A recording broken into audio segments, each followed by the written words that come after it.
तो defence minister ने Jaipur based कई इलाकों में 60 से ज़्यादा और ग्रुप सी लेवल पर हॉर्स कीपर के लिए बम्पर वैकेंसियां निकाली हैं, यानी कि डिफेंस में कई तरीके के पद।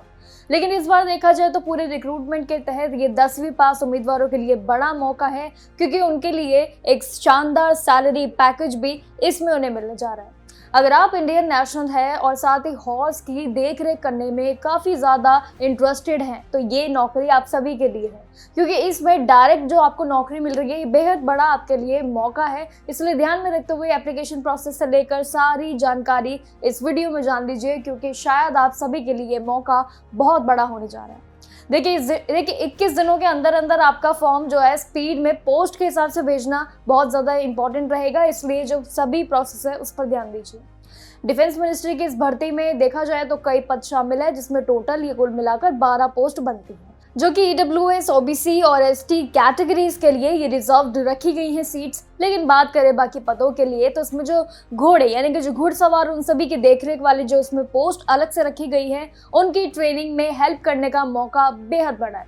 क्वालिफिकेशन की बात करें तो वो 10वीं पास रहेंगे आप सभी के लिए, लेकिन इतना ही नहीं बल्कि सिलेक्शन के बाद भी आपको 18,000 से 56,900 रुपये तक का शानदार सैलरी पैकेज मिल जाएगा, यानी कि 18,000 से लेकर 50,000 पार, और साथ ही अलाउंसेस भी शामिल रहेंगे।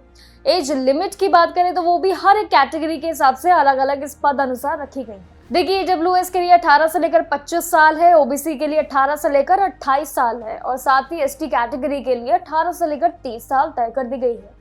ये पूरी रिक्रूटमेंट पूरी तरीके से आपके लिए शानदार इसलिए है, और साथ ही इसमें ऑफलाइन मोड रहेगा, ये याद रखिएगा। आपको अपना फॉर्म भी पोस्ट के जरिए ही भेजना होगा। आपकी पोस्टिंग भी जयपुर या फिर नई दिल्ली, इन सभी दोनों में से हो सकती है किसी भी जगह पर, लेकिन आपको ध्यान रखना है कि आप किस फॉर्म में किसके लिए भर रहे हैं। सिलेक्शन प्रोसेस भी इस बार काफ़ी क्लियर है। सबसे पहले आपको अपने 10वीं पास की जो मार्कशीट है उसको तैयार रखना है, क्योंकि उसी बेसिस पर एप्लीकेशन की स्क्रीनिंग आपकी होगी, जिसके बाद शॉर्ट लिस्टिंग उम्मीदवारों को ऑफलाइन रिटन एग्जाम भी देना होगा और उसके लिए बुलाया जाएगा। लेकिन एग्जाम क्लियर करने के बाद आपके पास काफ़ी चुनौतियां भी रहेंगी, यानी कि एग्जाम क्लियर करने के बाद मेडिकल टेस्ट और डॉक्यूमेंट वेरिफिकेशन, जो 2 टेस्ट आपके शामिल रहेंगे, उनसे आपको गुजरना होगा। सिलेक्शन के लिए भी कैटेगरी वाइज टोटल 12 वैकेंसियां तो देखिए टोटल रखी गई हैं, जिसमें हर एक कैटेगरी की अलग अलग संख्या है। अप्लाई करने के लिए भी आपको A4 साइज पेपर पर एप्लीकेशन टाइप करवाना होगा, और साथ ही ज़रूरी डॉक्यूमेंट्स जो होंगे वो इसी हिसाब से साइज के हिसाब से रखिएगा जो आपको बताए गए हैं।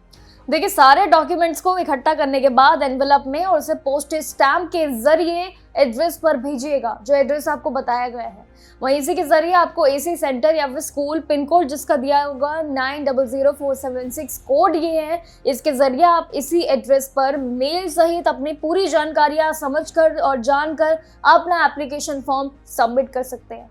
देखिए एप्लीकेशन फॉर्म पूरा प्रोसेस सिर्फ और सिर्फ आप ही के हाथ में है। कैसे आपको फॉर्म फिल करना है सही तरीके से, ये जानकारी भी आप ही को जरूर होनी चाहिए।